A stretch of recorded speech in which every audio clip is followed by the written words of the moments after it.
Welcome to Tag Talks Happy Hour with Ajit Kara. One part small talk, all parts real talk. This is the part of the day when Ajit gets to know the people behind the job titles at Tag.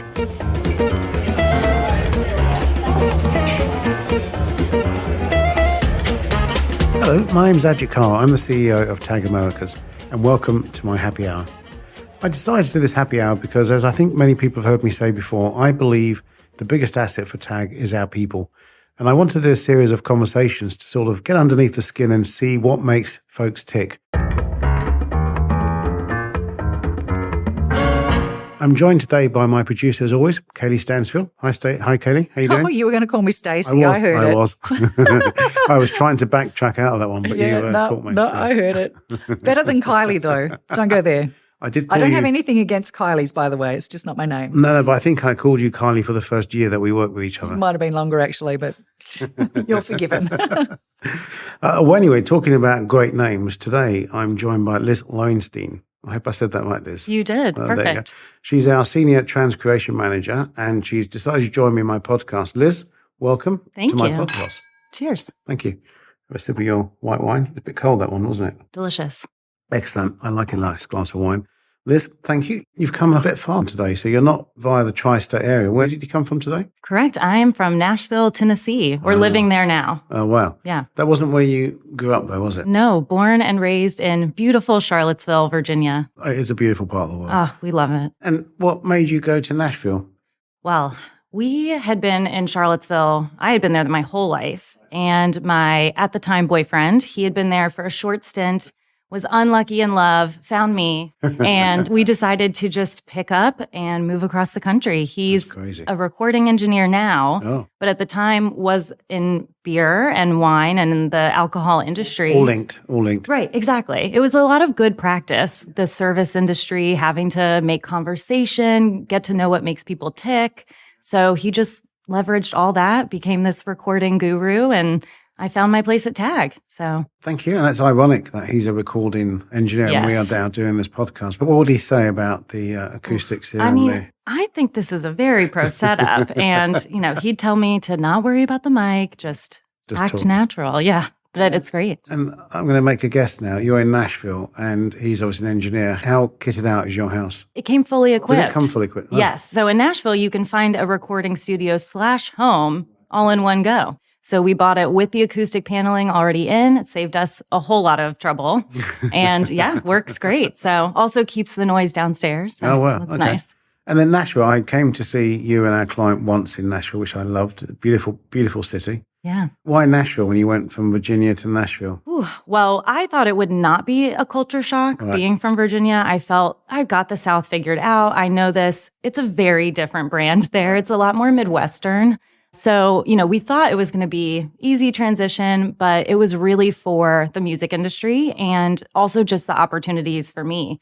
I had dabbled kind of working at the university in Charlottesville and a few smaller businesses, but I really wanted something global, more corporate, and then Tag just kind of fell in my lap. And when you were doing your jobs in college, what were they?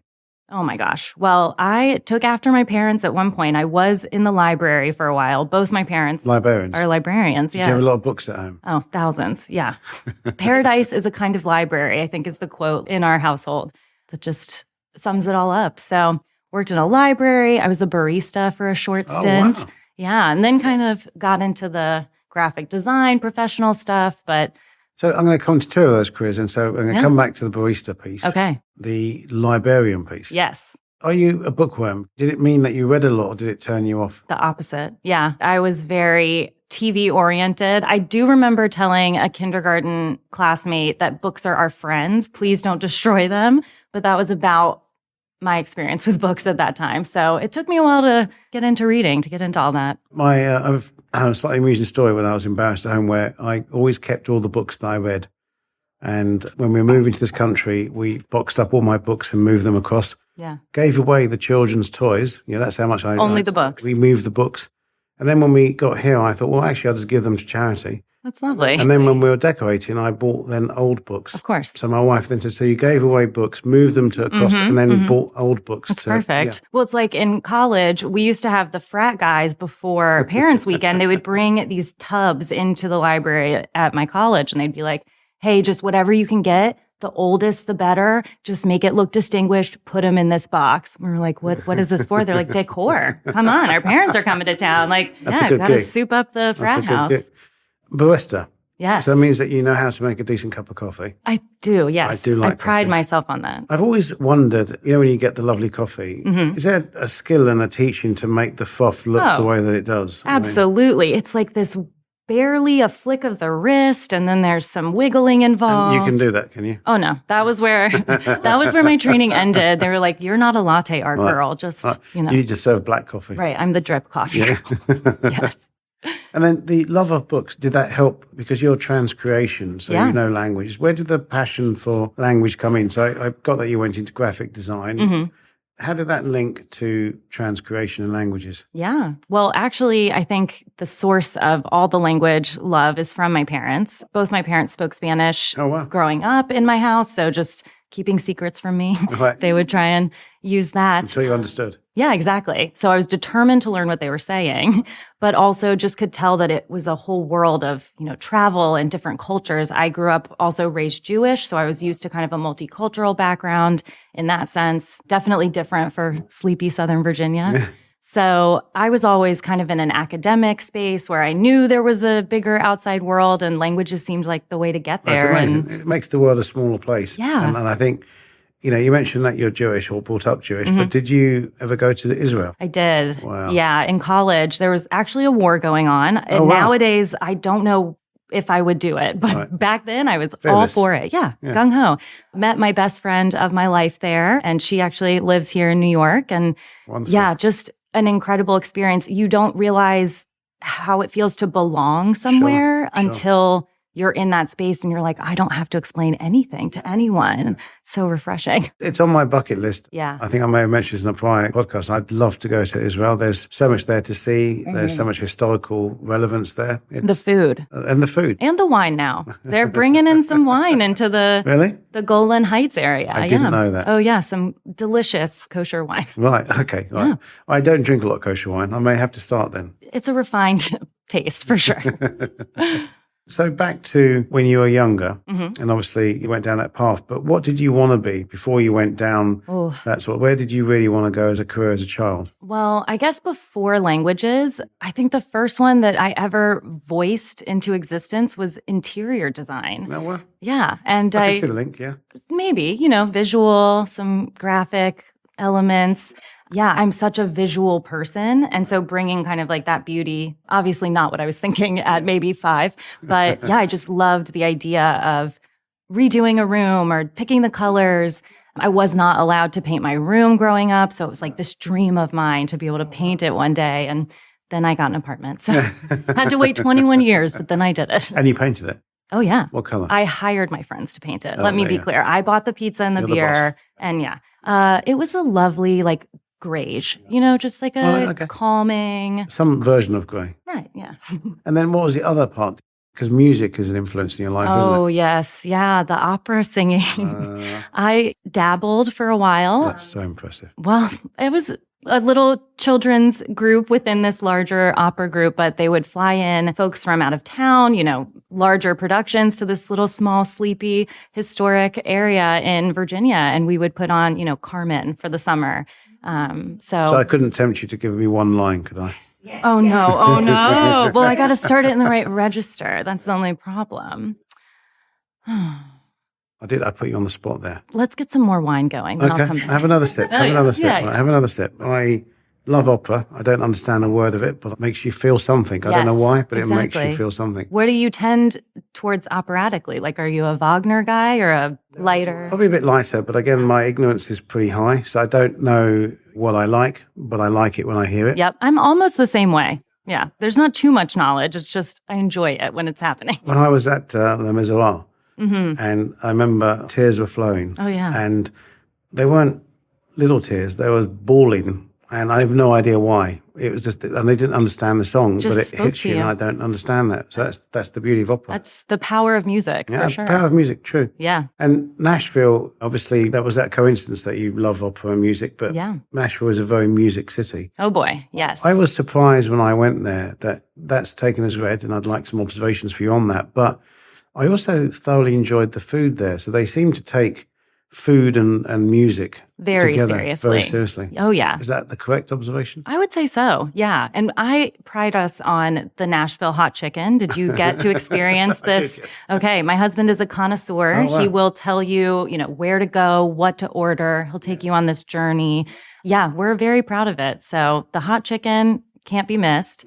But also just some great emerging, cuisines and restaurants. And we're getting more vegan stuff, which is exciting for the South. So yeah, it's been fun to kind of see the city figure all that out. It's a beautiful city. Yeah, It really is. it's lovely. What is your favorite food then? Oh my gosh. I mean, truly nothing makes me happier than just a bowl of pasta. Oh, I love pasta. I mean, it's just so soul soothing. We're working our way up to make our own dough. I'm afraid it'll wow. just let me down. So I just stick with the box and some veggies, and yeah, pasta solves everything. When you see these cooking shows Mm-hmm. and these chefs will cook in the time that it takes me to wash vegetables, a pasta dish from scratch. Yeah, thank you. It's astonishing. I agree. How do they do it? It's astonishing. The sous chefs. It's that we don't have the prep chef, right? Yeah, that's true. Yeah. That's true. Apparently that may be me sometimes at home. Oh, there you go. So back to you. Others, apart from opera, and I'm going to try and come and make you sing something there. Lord. But you have a very surprising background. So back to music, but you also like to be a bit of a DJ. That's true. Tell me about that. Yes. Okay. So I started DJing at a volunteer kind of local sleepy radio station in Charlottesville when I was 16. I just remember thinking I love listening to this. I think I could talk to people. How cool would that be? And I just walked in there and volunteered and did the night shift and worked my way up a little bit. And then after college, I joined the UVA radio station, did some program directing for them, and also worked my way out of a 1 to 3 a.m. shift on Saturday nights to afternoon on Wednesdays. So that was my big progression And what was there. your DJ name? Oh, boy. It was Lady Nocturne because, again, I was on at 1 a.m. I do great think, name. thank you. I think I conceived of it when I was on some medicine for tonsillitis. And they were like, we've got to know your name right now. Yeah. I was like, well, the show name is called Must Be the Buzz Talking because something's going on with these pills. And yeah, then I thought Lady Nocturne. She's the night shift. That could have been a band. It's like the story of the Temptations when they come up with their name outside. Yes, just as epic. You could have been the next Temptations. Listen, in parts of Charlottesville, Virginia, I may be. No. Not quite. And then I can see the link then, because obviously you're very organized. You seem to have multiple streams of activity. They all come together. That's kind of why you like what you do with languages as well. Exactly. What's your favorite language? Oh, favorite language is Catalan. I am obsessed with this very specific regional dialect from Spain. Could you say a sentence? No puc molt. I can't say much. Wow. but- Well, it's great. It's a start point, isn't it? yeah. Languages are an amazing skill. And I think to your point earlier, it is great that you can travel the world and speak in languages, and it does bring things closer. Do you think the learning methods are changing? There's a lot more technology oriented, a lot more listening oriented, a lot more conversation oriented. I kind of feel that that's a better style than when I was at school, where they try to teach you from a structure perspective. Yep. I think that's harder. Yeah, I kind of did both approaches. I remember the first day of French class, my teacher, Madame Black, and she said in French, "This is the last time you will hear me speak English. We are all in French and not a word." So that was how we did it. And yeah, immersion definitely helps. But I think too, it's so interesting to see Duolingo and things like that I've tried to interact with, and they're so complex. They're long. They're very fun to do, but I'm like, this takes a lot of skill and time to learn a new language. I'm always astonished where it happens like in mainland Europe, where in certain countries it's normal that people have 4 to 5 languages. Right. And they're not just side languages, they're completely fluent with it, Absolutely. which is just astonishing from my mindset. I once knew a guy who was with us. I hope he's listening. His name was Nuno. I'll never forget him. He knew 14 languages. Stop. And one of them was Japanese, which is incredibly difficult. Yeah. Whoa. Yeah. It's astonishing. Amazing. Wow. 14. I'd like to get to 4. That would be great. I'd like to conquer English. Okay, perfect. I'm still working on that one. Yeah, I don't know if New York is like maybe the best place, but Now, I understand last year was a big year for you. Why? yes. Wow. Well, so many things, but I am a newlywed. Oh, congratulations. Thank you. Yes, I'm very haughty about it. Every sentence starts with my husband. My husband and I. Yes. Oh, yeah, absolutely. Now, I understand that it was a very small wedding. It was teeny tiny. We did elope, and that was actually the plan prior to COVID, but wow. it worked out very nicely. It just did Just not. you and he. Yeah, just us and our photographer friend and Zelda, the officiant. She's lovely and recommended if you're in Right, there you go. Nashville looking for a Free wedding advertisement. officiant. Yes. But no, it was great and really helped us kind of focus on the day, what we wanted, what it was about. Like we actually got to pause and say like, "Whew, okay, Wow. we are And bonded. did you have to do something else or make it up to family and friends that felt Not a little bit left out? yet. Nope. We've gotten out of that one so far. No, but no pressure coming. yeah, none, of course.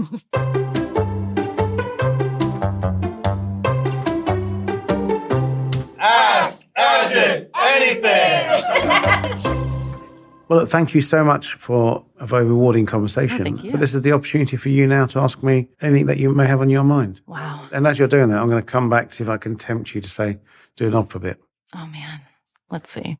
Well, I'm feeling so inspired by this wallpaper, all of these records. I want to know more about this 80s music thing for you. I need to know specifics. I got to know, Right. like, Why is it well, calling me? maybe favorite. What's the apex of this music for you? So it's a good question. Maybe it's for every generation, but it's the 80s was my defining decade from teenager to a young man. And it seemed like a long 10 years in my life. And that was the 80s. And it's when everything sort of comes together. And, you know, music is obviously an important part when you're that age. Yeah. And I felt that for me at that point, music was in every genre on a whole different level. Yeah. It You just know, hits so- different. Yeah, whatever your tastes were, you know, you were getting the kind of continuation of the Motown era, but you had wonderful pop idols. You had fabulous hard rock people, you know, Yeah. your country western talent. Like there isn't a genre, an Yeah. R&B genre. Every genre, there was an outstanding artist that was contributing in some way. So you could literally listen to anything and enjoy it. And so while it irritates me for my children, when I go back, I like to play that decade across any genre. And they're great songs. Yeah. And that's maybe why I think I always go back to that. But I think it could be just an emotional attachment to it was a defining decade for me as a person. Oh, yeah. Wow. Love it. So, Liz, are we going to be able to tempt you to do something on the operatic theme for the audience? And please feel no pressure to do it. Oh, I do feel terrible pressure to do it. Let's see. All right, let me see. Près des remparts de Séville, chez mon ami Lilias Bastia. Oh, my God. Thank you. Thank you. That was amazing. That was All amazing. right, watch out, Matt. I'm coming. Yeah. That Matt who is... Oh, Met. The Met. The Met. Oh, right. I'm here. Oh, sorry. It just shows how much I'm an idiot. But that was amazing. Congratulations. You should continue to do that. That's Well, amazing. thank you. So, Liz, this has been fabulous. You're an incredibly interesting person. Likewise. Congratulations on the wedding, what you do. And it's clear that you have so many different strands to your behind the scenes. It's fabulous to get to know you a bit today. So thank you You for as everything, well. Liz. And, Thank you. Cheers. Cheers. Join us soon for another episode of Tag Talks Happy Hour with Ajit Kara and learn more about the people behind the job titles at Tag.